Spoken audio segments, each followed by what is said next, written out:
Muy buenas tardes, amigos de GES Intelectual. Bueno, mi nombre es Liceda Angulo y bueno, estamos en su programa de qué vamos a hablar. Hoy tenemos un súper invitado y su nombre es el psicólogo Alberto Juárez Tovar. Bienvenido. Muchas gracias por estar aquí. Tenemos un tema algo complejo que vamos a ir como ahí desmenuzando, pero bueno, el tema es duelos complejos. ¿Cómo está Alberto Juárez? Bien, Hoy bien, no se me gracias. olvidó tu nombre. Ya es ganancia. Ya vamos un paso adelante. Gracias por Mi la memoria invitación. va mejorando. Ya va mejorando. ¿Cómo has estado? ¿Qué tiene? ¿2 o 3 meses que no charlábamos? Y más o menos. Y el Algo último así. tema fue amoroso, ¿no? Algo también Creo que sí complejo. fue el tema del amor romántico. Sí, que estuvo muy bueno. Quien no lo haya visto, vaya y véalo. Perfecto. ¿Cómo estás? Platícanos un poquito. ¿Cómo has estado? ¿Cómo te fue en el temblor? Porque también estás en el DF. Bueno, en el DF. Ya ni es DF, es la Ciudad de México. Bueno, ¿cómo? Le ponen CDMX, ¿no? Sí.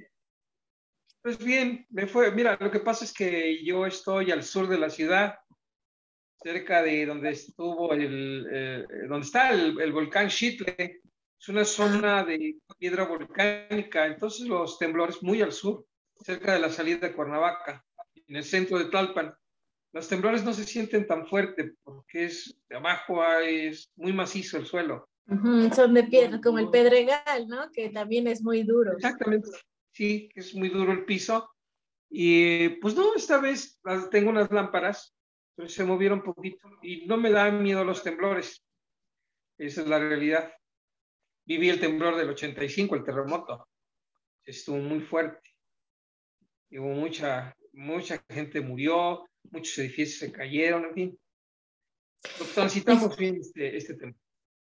Y fíjate que de ahí me gustaría como un poquito partir en el tema es duelos complejos y bueno, partir principalmente, yo creo que del tema del apego y del duelo, ¿no? Que van muy unidos, o cómo lo podríamos llamar para no hacerlo tan psicología popular. Es que se confunde mucho el apego, la codependencia.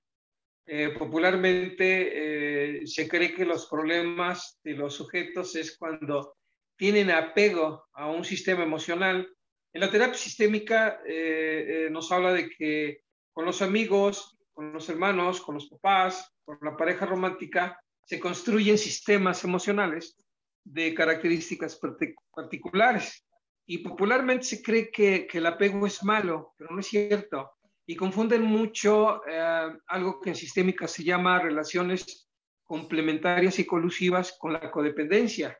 Y creen que la codependencia, popularmente, que también es un error muy, muy grande, que la codependencia es de una persona con poca desarrollo interno, con conflictos internos no resueltos, como diría Freud, con fisuras en su personalidad, se somete a una pareja que puede ser dominante, y no es cierto. La codependencia por eso lo dice, codependencia, y es un término que surgió precisamente de las estructuras familiares cuando uno de los dos integrantes de la pareja sufre alguna adicción. Son temas que hay que tener muy claros, sobre todo en los conceptos, porque si no nos vamos como a la mecánica popular, que más que dar claridad al asunto confunde. Es todo un tema muy, muy, muy grande. Apego, una cosa es el apego y otra cosa es la codependencia. Y por ejemplo, en duelos complejos, ¿qué es lo que más se ve, no? O sea, porque un duelo puede implicar que alguien se muera, que alguien se vaya, que alguien de repente deje de, no sé, de ser tu amistad, ¿no? Y hay situaciones en tu vida que no se pueden superar, ¿no? Hay situaciones en tu vida que permanentemente tú escuchas a las personas y siguen hablando de ese tema y ya pasaron 20, 30 años, ¿no? Uh-huh. Mira, hablando como conductista, yo no soy conductista, pero quizás les gustaría mucho a los conductistas decirte, pues es que hay procesos de evitación que generan precisamente que el sujeto revista, le dé sensibilidad a una situación, a un objeto, a una persona, a una experiencia. La evitación es lo que provocaría un proceso de pérdida no concluido y se puede llevar años o incluso toda la vida. Yo he tenido pacientes, por ejemplo, tuve un paciente que murió su mamá, pero hacía ya 20 años o más, muchos años, 20 años. Y entonces empezó a trabajar y me decía cuando mi mamá se fue. Y entonces yo sabía a qué se refería, pero lo que yo veía es que le seguía doliendo muy fuerte. Y le decía, ¿a dónde se fue? Pues se fue, sí, pero ¿a dónde se fue? No podía él decir que su mamá había muerto a 20 años o más de distancia. Y trabajando ya con él, me di cuenta, lo compartió, que el día que la mamá murió, habían peleado y no se había despedido de ella, había sido una situación muy, muy complicada. La negación, cuando algo que te es tan perturbador y lo niegas, no permite que un proceso normal de pérdida se lleve a cabo. Y entonces te puedes quedar allí los siglos de los siglos, ¿eh? No lo puedes superar en tanto lo sigas negando, negando, negando. Cuando alguien dice, pues cuando mi mamá se fue, cuando mi papá se fue, es un poco engañar a la mente para evitar decir mi mamá o mi papá murieron. Y eso es lo que complica mucho las situaciones. También lo que he visto, por ejemplo, en el tema de la separación, porque también puede haber una pérdida no procesada, ¿sí? Tiene que generarse todo un proceso y a veces se vive como la muerte física de alguien muy amado. Se dificulta mucho cuando hay una pérdida amorosa, cuando el señor o la señora se van de la relación romántica, cuando hay trastornos. Eso lo he visto una y otra vez. Las Tras, personas que, por ejemplo, ajá, trastornos, las de, personas que, ajá, no te perdón. quiero, no te quiero interrumpir, trastornos, o sea, que nos especifiques qué tipo de trastornos o en qué tipo de trastornos se ve más. Hay dos que siempre aparecen, distimia y trastorno de ansiedad generalizada. Y tengo muchos pacientes así, hombres y mujeres, que apenas sienten que el objeto amado se va, que se empieza a alejar, entran en una crisis tremenda, tremenda, que pueden incluso hasta generar reacciones ansiolíticas muy severas, como un ataque de ansiedad, les falta la respiración, sienten que se mueren, algunos se desvanecen. Son situaciones realmente difíciles, peor si se les hubiera muerto una mamá o un papá.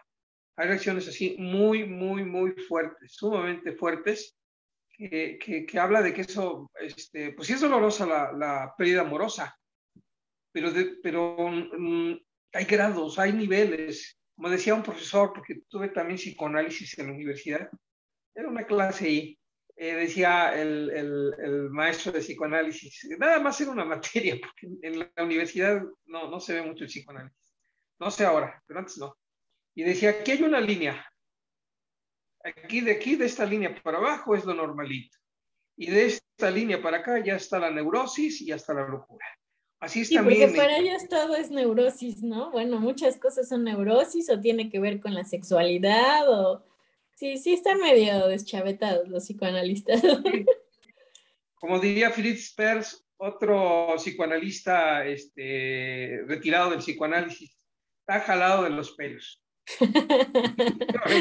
Y para el psicoanálisis todo es neurosis y fijaciones neuróticas, ¿no? En algún estadio del desarrollo de la personalidad, que es el desarrollo de la libido. También se puede analizar desde ese punto de vista cuando hay una pérdida, no, ¿cómo se llama el programa? ¿Duelos qué? Duelos Duelos, complejos, cuando hay complejos. un duelo complejo. También desde el psicoanálisis se puede analizar, aunque en realidad su evidencia es muy pobre, no hay evidencia empírica que pueda permitirnos decir esto es así. Pero también lo habla. El psicoanálisis dice, cuando revistes un objeto con tu psique, entonces es cuando se puede lograr una situación amorosa muy profunda. O se pueden generar vínculos afectivos tan profundos que el alejamiento de ese objeto es tan doloroso que te resistes, porque es como si tú te murieses. Toda la expresión hacia afuera que el objeto te permite se pierde. Y entonces, pues, según el psicoanálisis, quedas vagando en el mundo como en el limbo, buscando otro objeto que se parezca al anterior objeto para depositar todos esos aspectos psíquicos que te hizo enamorarte de una persona en específico, de un objeto en Yo creo que específico. por eso hacen tanta novela. Porque son... Sí, es un gran novelista. Es un gran novelista. Nos vayan a Pero matar. aquí, No, digo, la verdad es que sí, surge mucha imaginación de parte de ellos, ¿no? Hay que ser honestos. Como dices, no hay mucha evidencia empírica. Digo, hay muchas teorías. Me llama la atención una teoría que hablaba sobre, no me acuerdo de quién es, porque la verdad soy mala para los nombres, ya te diste cuenta, pero la teoría dice que mientras menos tengas contacto con tu madre o con tus progenitores, tú creces con una falta de apego a las personas. Entonces, para ti es muy fácil como tener ciertas, pues, periodos de relaciones una y otra vez. O sea, ese tipo de cosas decía la teoría. La voy a buscar porque no recuerdo quién es, pero sí me pues llamaba ha la de ser atención. Bowlby, Puede ser, ¿no? Puede ser. ¿Eh? ha de ser Bowlby, John Bowlby. Ah, creo No que lo sí. sé, pero John Bowlby es pionero en la teoría del apego y de allí vienen una serie de personajes que siguieron investigando al respecto. Y esta teoría sí tiene mucha evidencia empírica.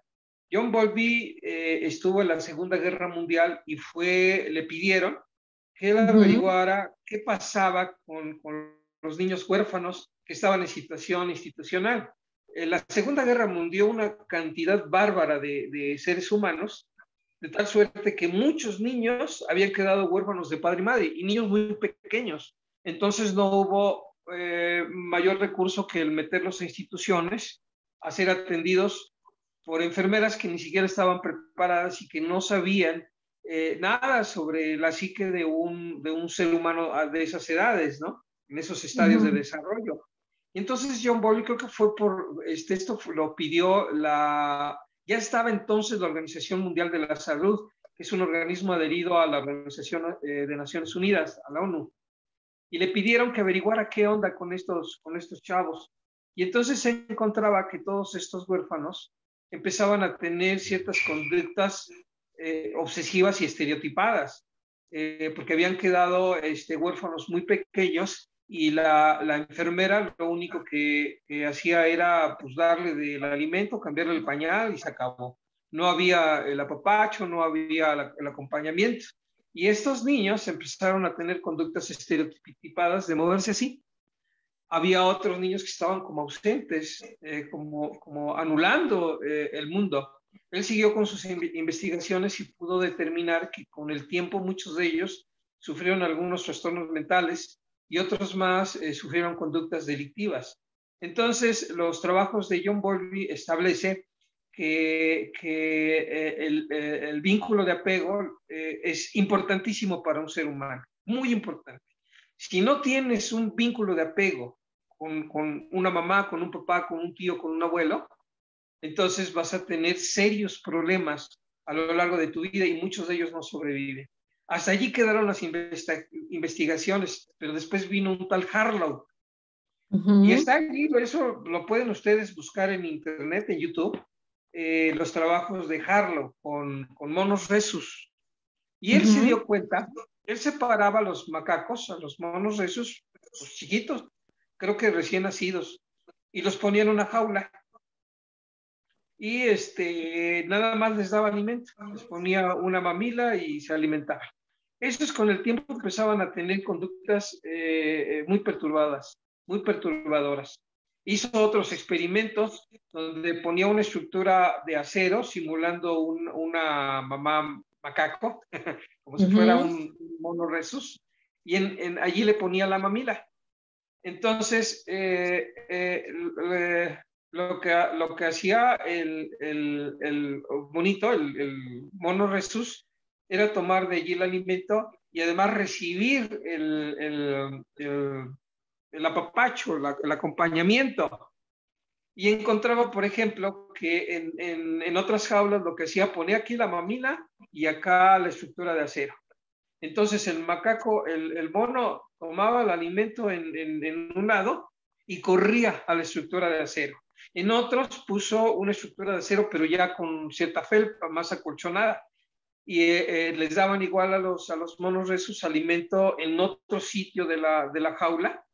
Y cuando terminaba de alimentarse, corría a la estructura felpada. Hicieron más experimentos y se daban cuenta que ya una vez alimentado y por allí medio un poco alejado de la estructura felpada que simulaba una madre, le ponían un ruido muy estruendoso, el macaco, el pequeño mono Resus, corría despavorido a refugiarse en la estructura que simulaba una madre. Y determinó Harlow que era, obviamente si no comes pues te mueres, pero que era determinante el acompañamiento. Y que lo mismo ocurre con los seres humanos, que al final de cuentas somos mamíferos, también somos mamíferos. Y lo mismo ocurre, si tú no tienes una estructura de apego, entonces tu salud mental está muy comprometida. Y, por ejemplo, en términos de Bowlby, nada más había el apego seguro y el apego inseguro. Luego ya más adelante, bueno, esto es una larga historia, pero es bien importante porque la gente confunde mucho. Piensa que el apego es malo y no es cierto. Sin un vínculo de apego, te mueres, te vuelves loco o te vuelves un asesino en serie. Bueno, no sé si eso esté comprobado, pero sí empiezas a tener conductas muy comprometidas con la sociedad. No dañas, lastimas a los hijos, por supuesto te lastimas tú. Más adelante surgió una investigadora, creo que se llamaba Mary Ashley, y hizo una serie de investigaciones que le llevó a generar toda una teoría que decía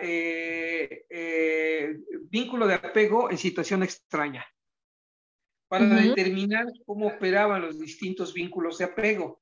El vínculo de apego, para hasta donde llegó Bowlby, es seguro o inseguro nada más.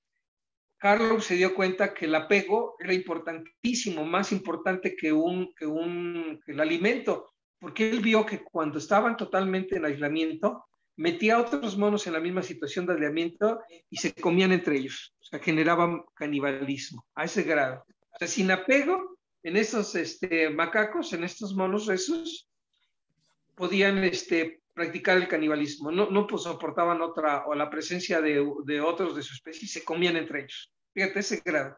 Y con seres humanos, pues Bowlby quedó demostrado que tenían unas conductas terribles. Así es que el vínculo de apego es necesario para la sobrevivencia de un mamífero humano.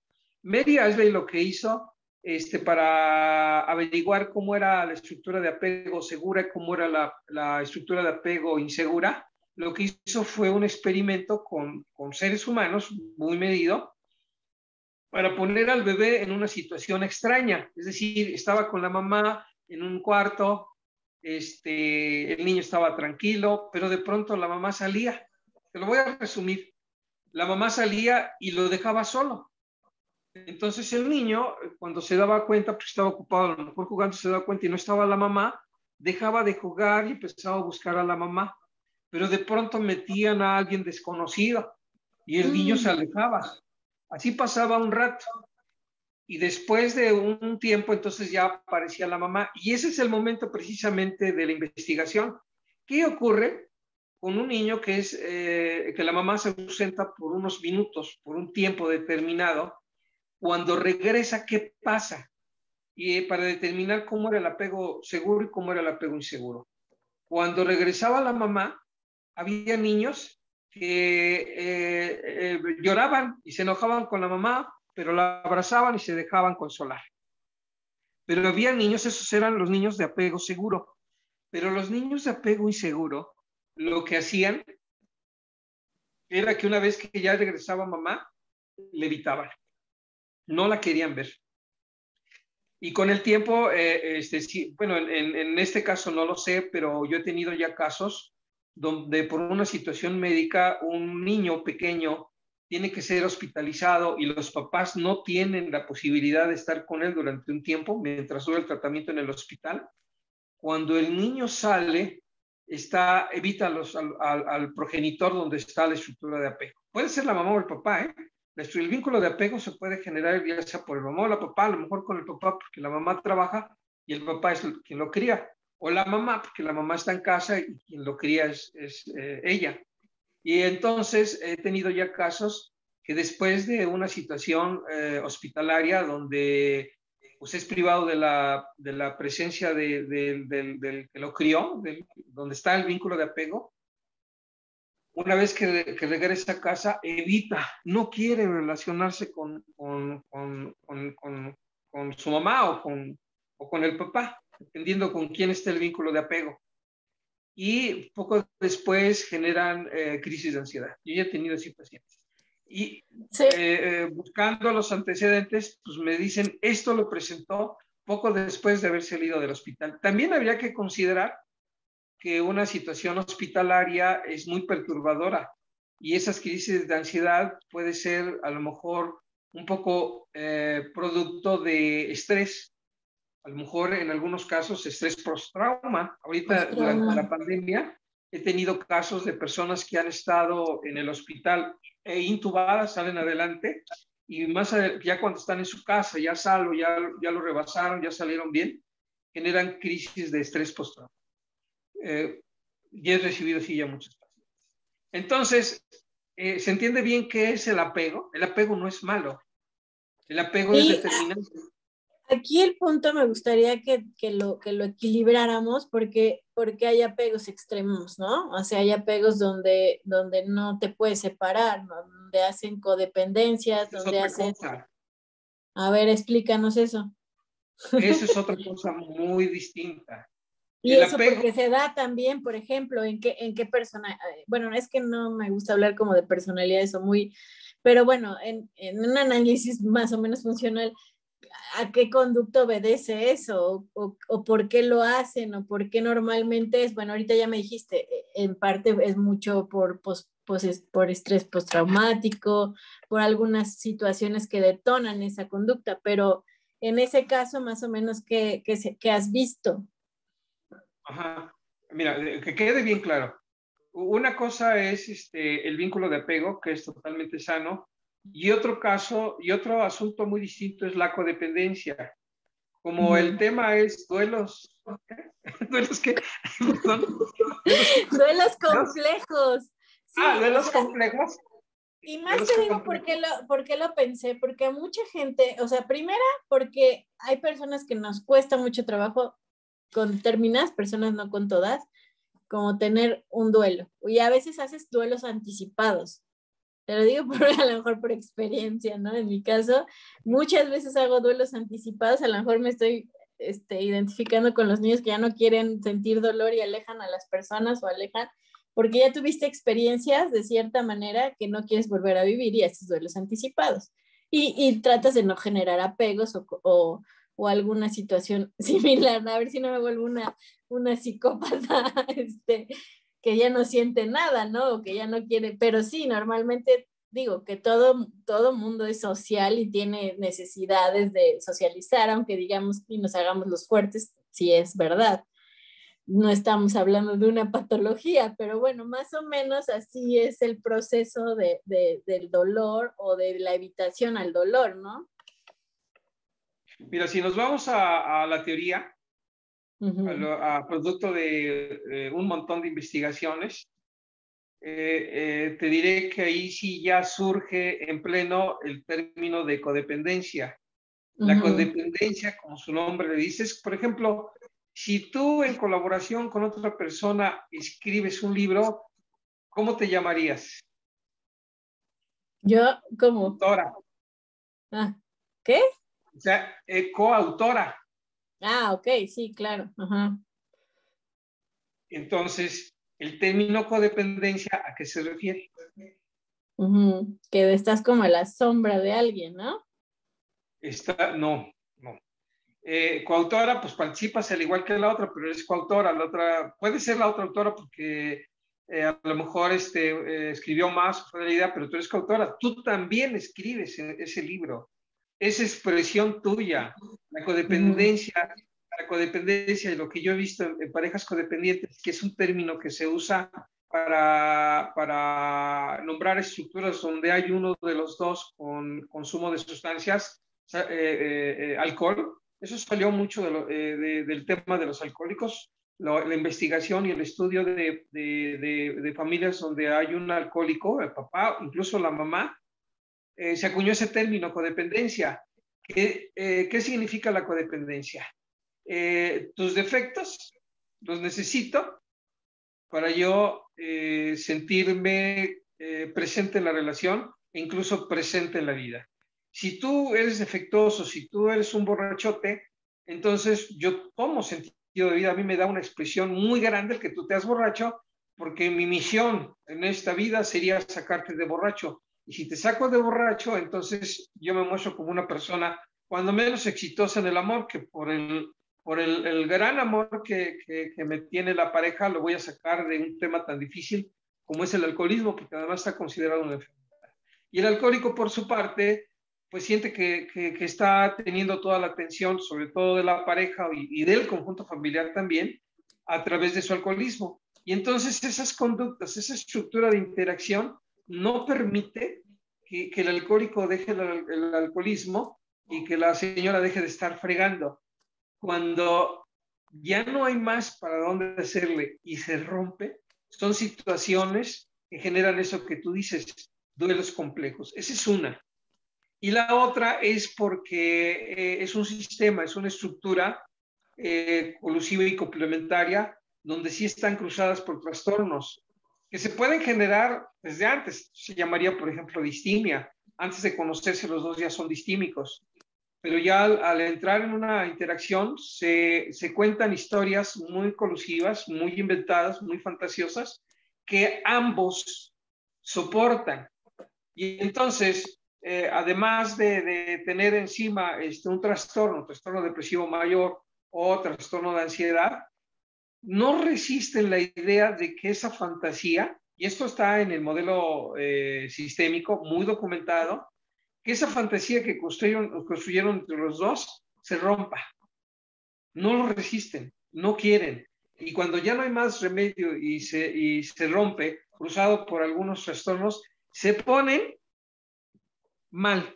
Porque además a lo largo de la construcción de la pareja, empiezan a centrarse mucho uno en el otro.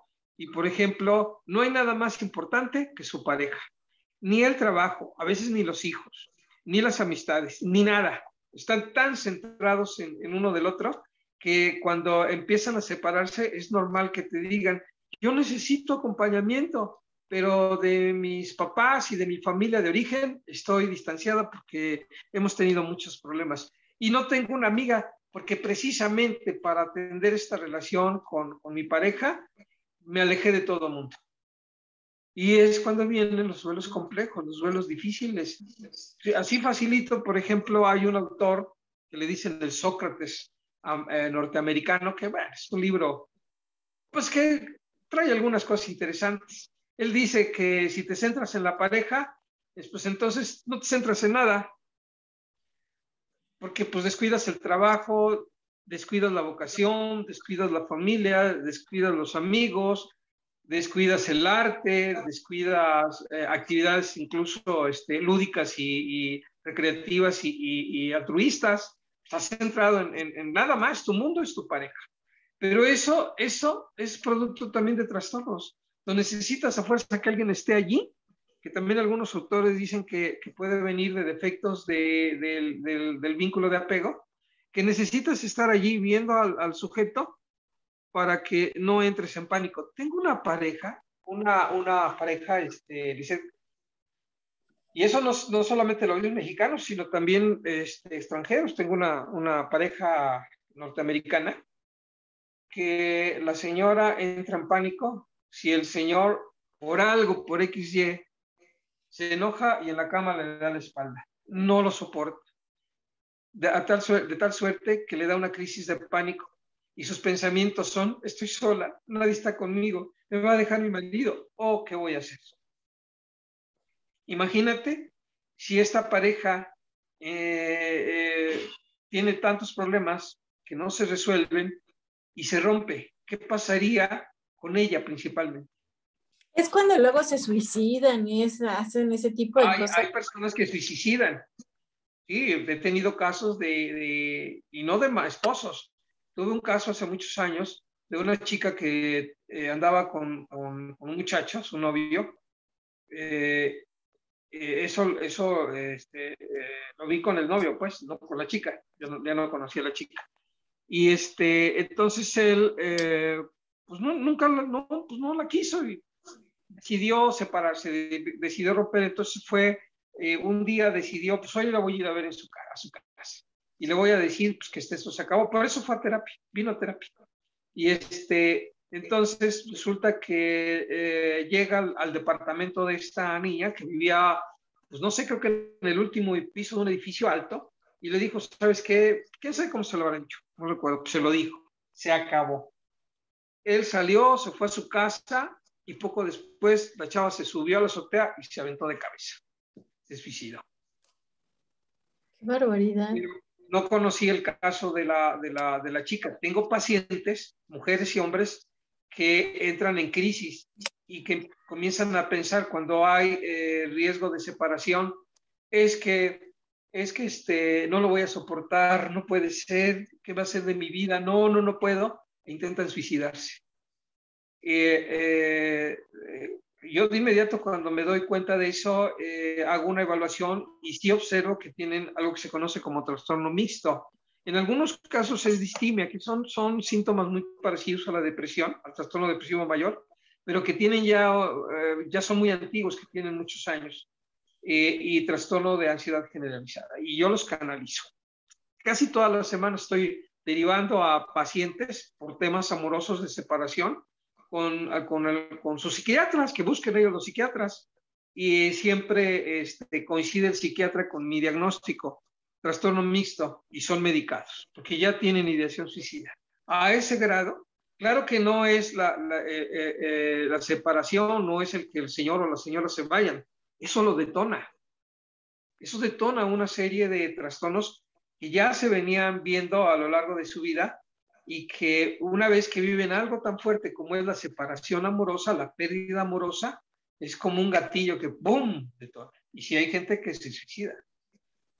¿Y se recuperan o es muy difícil ya que se recuperen o que tengan otra relación? No, sí. Yo he tenido afortunadamente ya casos. Recuerdo a una chica que, hijo, esa es un caso que ya le dije, ya basta. Le dije, mira, lo que a ti te está ocurriendo no es normal, no es normal. Y te he estado insistiendo que necesito que vayas a consulta psiquiátrica porque necesito que haya una valoración psiquiátrica, que te medique. Nunca quiso. Y me dijo, no, yo quiero salir por mis propios recursos. Y empezamos a trabajar fuerte, y salió adelante. No se suicidó y ya con el tiempo se dio cuenta que lo había superado. Y he tenido muchos casos. Recuerdo otra chica que era así que el novio le decía, no, ya no más, era su novio, ya no, se acabó, ya me voy. Y ella lloraba, y yo, no, por favor. Llegó a aventarse a sus piernas y a agarrarlo para que no se fuera. ¿Y por qué hacen esas cosas, eh? O sea, digo, no es motivo de risa, pero ¿cómo puedes llegar a tener esa necesidad o por qué? ¿O qué hace que tengas esa desesperación? Pues sí, hay trastornos. Si te vas tú al psicoanálisis, que ya sabes que puras jaladas de pelos, pues entonces te va a decir que pues, pierde su objeto amoroso porque le revisten a tal grado de su psique que ese objeto son ellos. Y entonces si se va, pues ahora ¿dónde meto mis alucinaciones amorosas? Que de por sí puedes definir el amor romántico como locura de dos. Sí, es que sí, ya lo hablamos de eso, del tema del amor, es complejo, ¿no? La verdad es que hay maneras de verlo y hay gente que sí alucina mucho, ¿no? Alucina cañón. cañón. Ujú.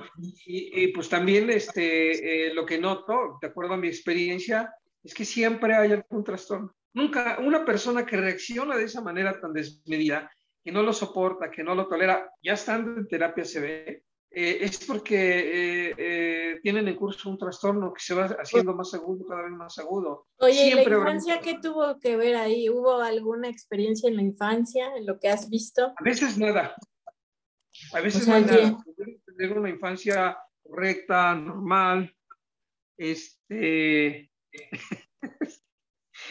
ahorita, bueno, a mí que todo está en el anonimato, pero recibí, ahorita se vio un mensaje de una chica que está viviendo una situación así, que les cuesta mucho trabajo el proceso de pérdida, que son los duelos complejos, y me decía que ni amigas tenía. Y yo le dije, sí, no, pues porque a dejan todo, ¿no? Dejan todo y se pelean con todo, medio deja mundo. todo. Es un proceso de muchos años, de 15, 20 años. Y yo le he insistido, mira, tienes que hacer esto, tienes que hacer aquello, reaviva, ponte al día otra vez con tus amigas. Y ahorita me acaba de mandar un mensaje, alguien que no sabes quién es, y me dijo, Ujú. ya voy a verme a mis amigas. Es cuando empieza a un proceso a ser exitoso, cuando Como una empiezan a, activación conductual, de algún modo. sí, no, es una activación conductual, pero que además te dota de otras muchas cosas. Un ser humano es un ser social y es un ser de grupo, pues lo social es lo grupal, que tiene distintas expresiones en el arte, en la política, en la literatura, en la vocación, cuando creas algo, en la familia, en los hijos, en la esposa, en actividades altruistas, deportivas, culturales, artísticas, en fin. Víctor Frank decía que en el campo de concentración lo que veía es que las personas que conservaban ese sentido de vida, porque decían, él por ejemplo escribió un libro en Auschwitz, en el campo de Ujú. concentración, y tenía proyectos, y cuando salga lo que voy a hacer es terminar varios libros que ya tengo en la mente. Cuando salga lo que quiero es escalar una montaña muy alta. Cuando salga voy a volar un aeroplano, me voy a aventar en paracaídas, voy a dar cátedra acá, voy a dar consulta, voy a hacer esto. Y eso lo mantuvo vivo durante todo, cuando estuvo en el campo de concentración. Pudo salir y cumplió todo lo que se propuso. Sí, Entonces él dice, ujú. dice Ese pues, autor me pues gusta mucho. sí, sí, si tu vida está carente de sentido, pues es una vida gris. Si te centras, Stephen Covey, que era el autor que te decía, él decía, ¿por qué te centras en la pareja? No vas a ningún lado. Si te deja, ¿qué tienes? Nada. Nada. Sí, eso es muy cierto. Oye, y bueno, en cuestión del contexto de la pandemia, que de repente la gente se está muriendo muy repentinamente, ¿no? O situaciones así, ¿qué te ha tocado vivir y cómo han superado los duelos complejos? Sobre todo por lo repentino y aparte también de algún modo has dejado de ver a muchas personas, ¿no? O sea, ya el contacto social ya no es el mismo. No, no, pues no. Aunque hay personas que se la viven como si no hubiera pandemia y socializan y son los que se contagian. Esa también es una realidad. Aquí en la Ciudad de México, pues hay que ver cómo está el centro de la ciudad. Es un mar de gente. Hay lugares que ya están atiborrados, pues bueno. Pero hay personas que desde que inició la pandemia no han asomado ni nariz, nada. Tengo pacientes que sí, ahorita están sufriendo el confinamiento desde hace año y medio, ¿no? Y ahorita les está Ujú. pegando con crisis de ansiedad muy severas. Pero las personas que, por ejemplo, los meten a un hospital porque ya van contagiados y se empiezan a poner graves, ya no ven a su familia, ya no la ven. Y eso es durísimo para ellos. Los intuban y es una pesadilla, porque no hay nadie allí, no hay un familiar que te acompañe cuando te despiertan o cuando te duermen o todo el proceso de internamiento, pues no hay nadie. Pero luego, cuando alguien muere por COVID, pues el protocolo es que les entregan las cenizas al familiar. Y ya no los vuelves a ver. Y la culpa, ¿no? Supongo que ha de haber muchos procesos de culpa, ¿no? ¿sí? Siempre, la culpa es muy normal, aunque no sea muerte por COVID, aunque sea pérdida amorosa, siempre hay culpa. Ese es otro elemento, Lisette, que está presente en los duelos Complejos. Ahora tú complicados, los eres el que duelos, te el digo que se ya, está olvidando estoy, de todo, eres tú. Duelos ya complejos, estoy- duelos complejos. bueno, en duelos complicados, este es otro problema, es el enojo, la culpa, la tristeza, la confusión, y se recicla, es un ciclo que ahora tengo culpa, ahora tengo enojo, ahora tengo tristeza, ahora estoy confundido. Y que no se puede superar la pérdida precisamente por esta situación emocional. Siempre, siempre, aunque tú hayas tenido una muy buena relación con, por ejemplo, una pérdida física cuando alguien muere, de todas maneras hay culpa. Es que no le dije suficientemente cuánto amaba a esta persona, es que no me despedí de esta persona, es que no sé si le quedó claro antes de morir que yo lo quería, la quería, y siempre hay culpa. No sé, hay autores que dicen que es por nuestra sociedad profundamente religiosa, ¿no? Que desde la iglesia te introyectan mucho la culpa te mueve. O sí, puede ser que sí, pero a veces es un mecanismo que te ayuda a estar cerca de alguien y hacer algo por algo de una manera muy mórbida, yo supongo, porque bastaría con la empatía. Entonces, cuando alguien muere por COVID y ya no te entregan más que las cenizas, es como cuando atiendes a un paciente cuyo familiar desapareció. ¿Qué Sí, haces? no.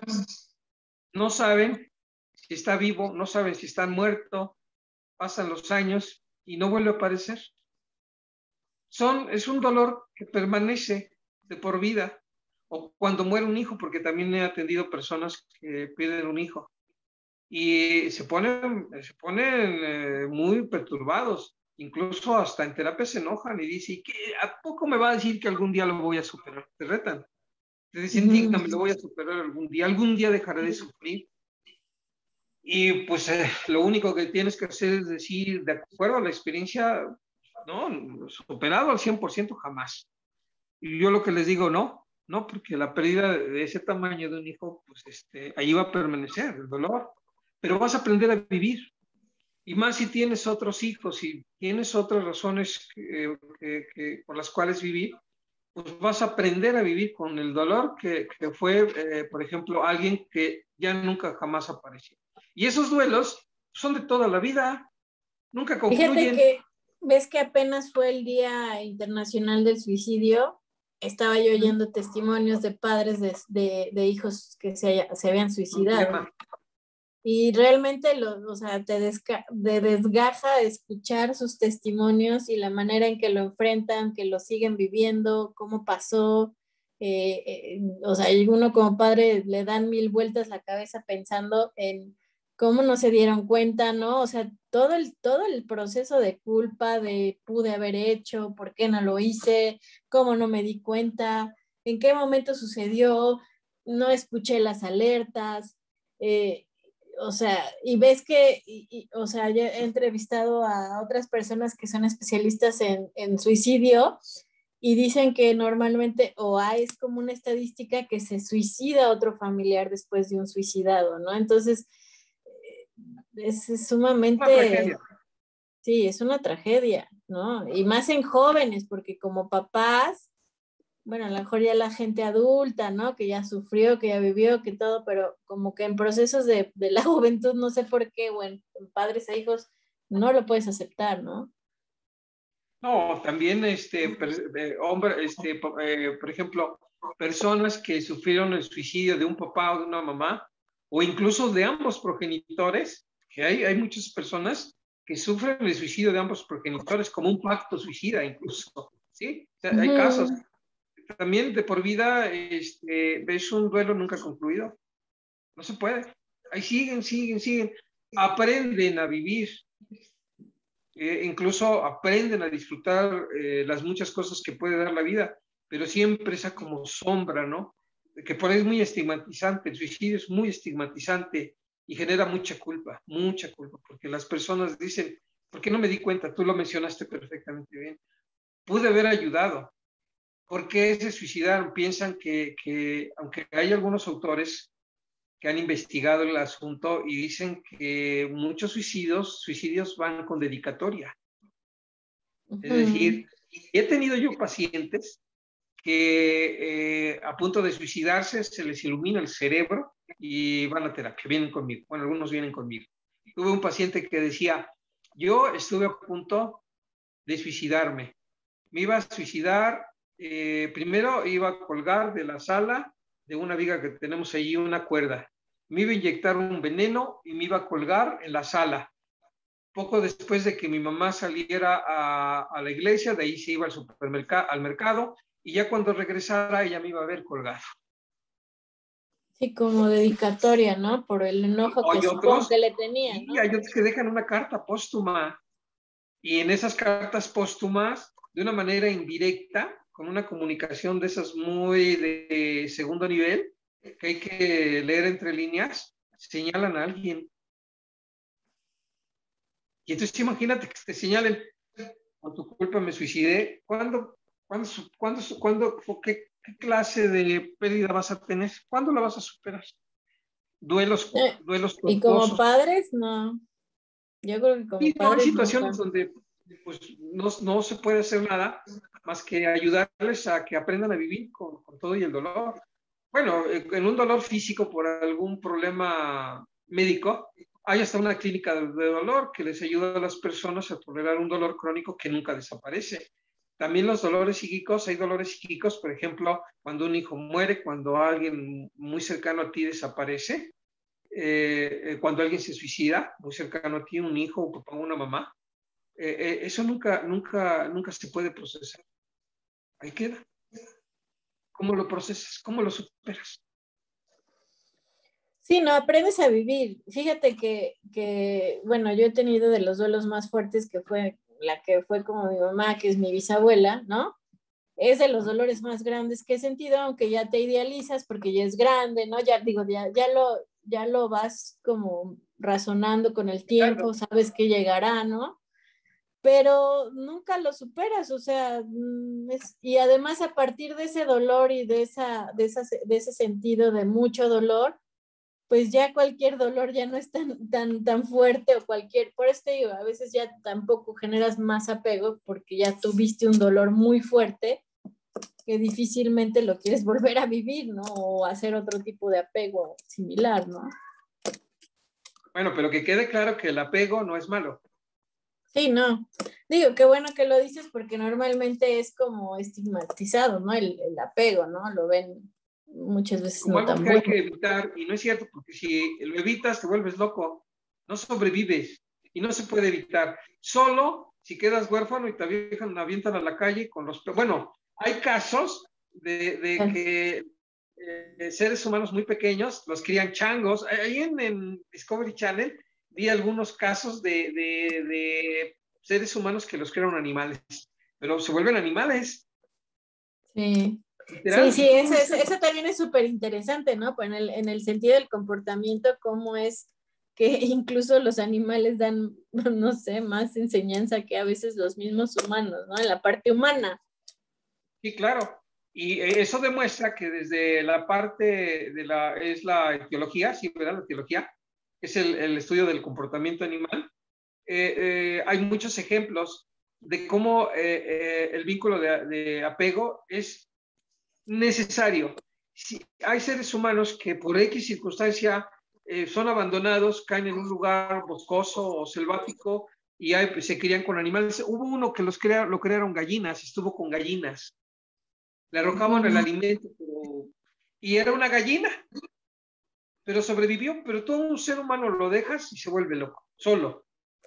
La isla de los hombres solos habla de cómo en confinamiento, que no veían a nadie, la gente se volvía loca, se suicidaba, se mutilaba. Sí, pero la teología no habla de eso. No sé cómo se llama, pero no, la teología habla de Dios. ¿Cuál? Es que dijiste algo así de la teología. No, No, hablo de una novela de no sé quién que se llama Ajá. La ida de los hombres solos. Ya. No hablé de religión o de Yo teología. dije, ¿cómo? Doy ejemplos de, pues está documentado qué Yo lo ocurre cuando he alguien visto no a tiene una un niña que vínculo. se crió con perros, creo, me parece. La vi justo en algún canal de esos, en algún documental lo vi. Perros, Que se changos, crió. gallinas.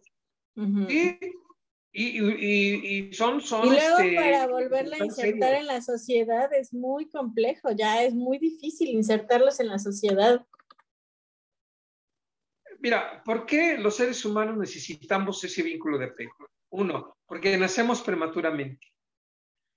Y nacemos, no vemos, cognitivamente no tenemos nada, no caminamos, no tenemos dientes, no tenemos brazos fuertes. Entonces necesariamente necesitamos un segundo útero, que es el social, esté allí mamá, papá o quien esté.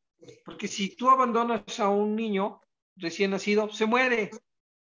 Y si lo metes a una situación de institución donde tienen a los niños huérfanos y no dan la atención debida, igual se vuelven locos o tienen conductas muy patológicas. Así es Ujú. que el apego no es Ahorita malo.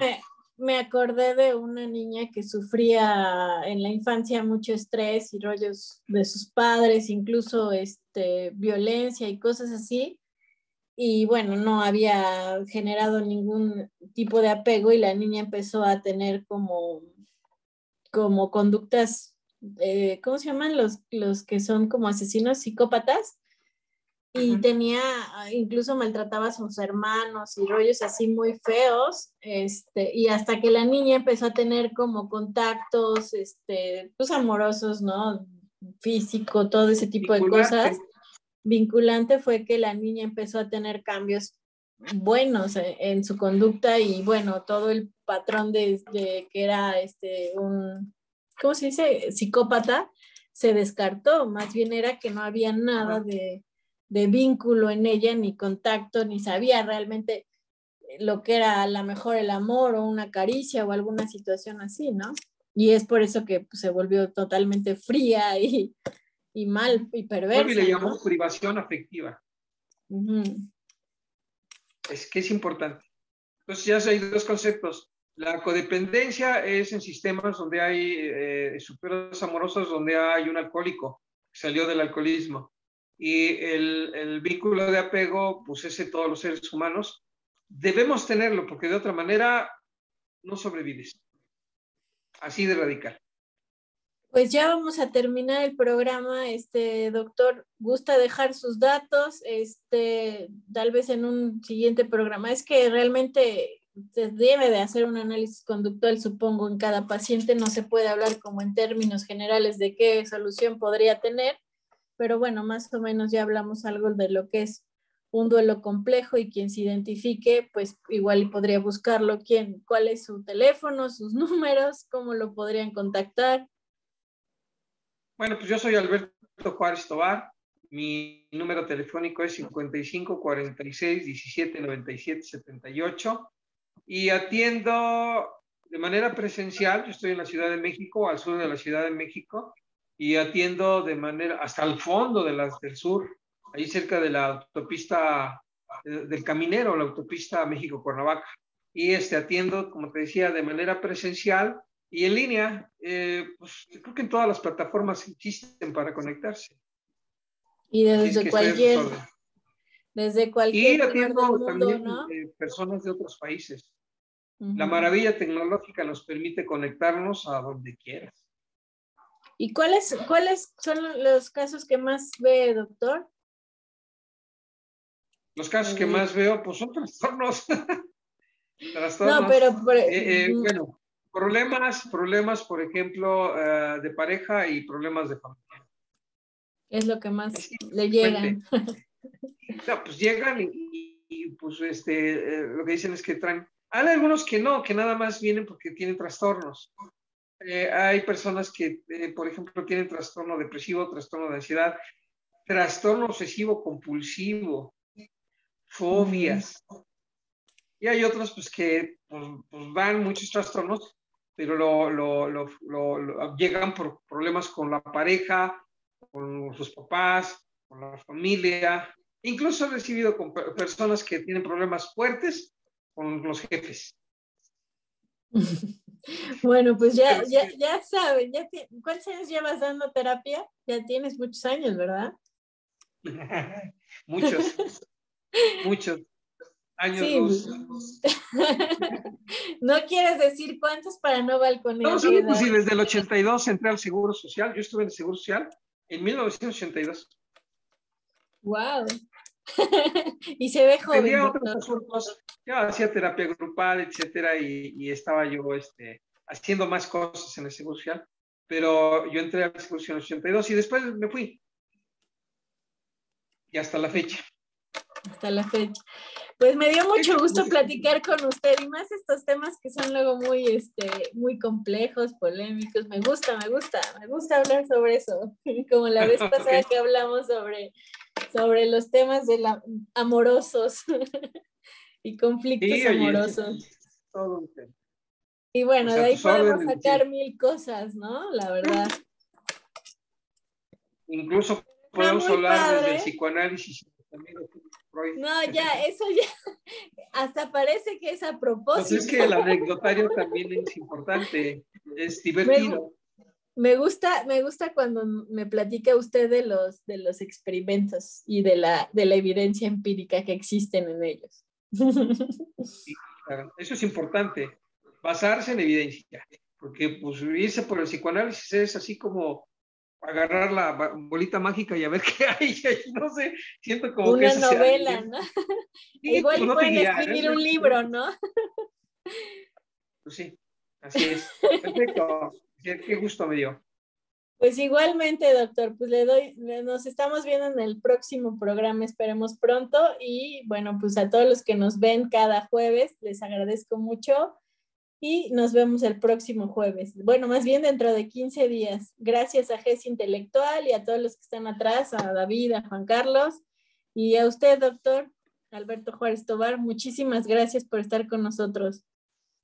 Mi nombre es Lice Angulo. Y este es su programa de que vamos a hablar. Nos vemos pronto. Okay. Gracias. Cuídense. Bye. Saludos. Bye. Bye.